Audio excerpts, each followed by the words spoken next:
Congress party separately supreme court में एक specific petition file कर रही है।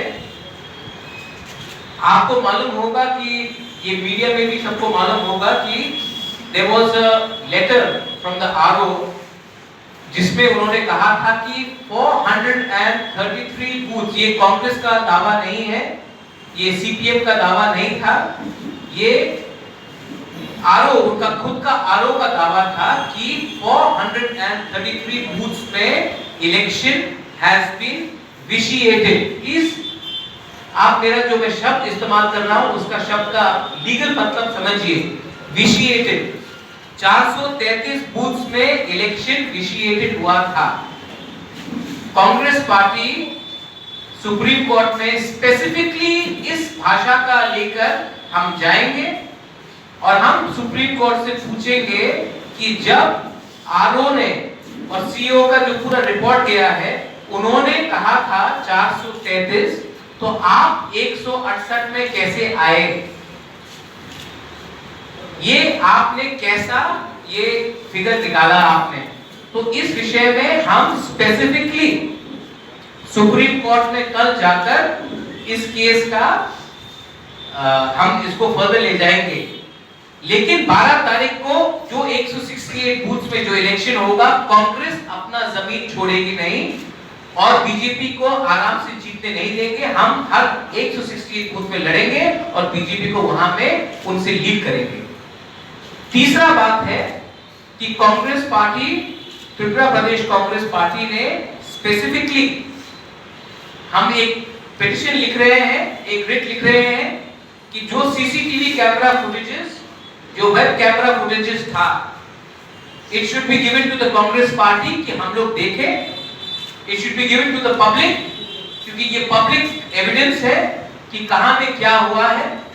हम लिखेंगे कि ये जो फुटेजेस हैं 433 बूथ्स में, वो हम चाहेंगे कि हमारे हाथ में आए। 433 नहीं, हम चाहेंगे कि सब बूथ में जो फुटेजेस था वो हम मॉनिटर करेंगे, हम देखेंगे कहां में क्या हुआ है। तो ये डिमांड हमने किया है, ये हमारा हक बनता है कि ये जो सीसीटीवी फुटेजेस हैं ये हमारे पास उनको देना चाहिए और ये सीसीटीवी फुटेजेस उसके बाद हम आपको भी दे सकते हैं, आप भी देख सकते हैं कि कहां में क्या गलती हुआ है। इस प्रेस कॉन्फ्रेंस में आज न्योता दिया है कि Congress is going to fight the election on the 12th and after the 12th हम सुप्रीम कोर्ट में, ये तो कल ही होगा, सुप्रीम कोर्ट में हम जाएंगे। हम चाहते हैं कि जिन जिन लोगों को वोट नहीं देना, जो वोट नहीं दे सके, ये सिर्फ 168 बूथ में नहीं है, बहुत जगह में आदमी को वोट देने के लिए, महिला को, आदमी को वोट देने के लिए एक प्रोटेक्शन नहीं दिया गया, उनको धमकाया गया। कांग्रेस ये मामला सुप्रीम कोर्ट में लेकर जाएगी और आप मत भूलिए कि अगर 168 बूथ में भी अगर उन्होंने आज कहा है, ओरिजिनल रिपोर्ट में नहीं कहा गया था, तो जो लोगों ने ये बूथ में जो अनफेयर पोलिंग हुआ है उनके खिलाफ भी हम लीगल प्रोसीडिंग्स करेंगे। We are going to take the matter और माइक्रो ऑब्जर्वर, जो भी ऑब्जर्वर जिसने गलती रिपोर्ट दिया है, उनके खिलाफ भी हम लीगल प्रोसीडिंग्स करेंगे। और फाइनल बात है, अभी हमारे candidate ask for the removal of the CEO. CEO had asked for additional central forces. As far as to my best of my knowledge, central forces come under MHA and Defence Ministry. How can a Defence Minister ask for the removal of the CEO when he demands more central forces? She is directly in command over the central forces along with the MHA.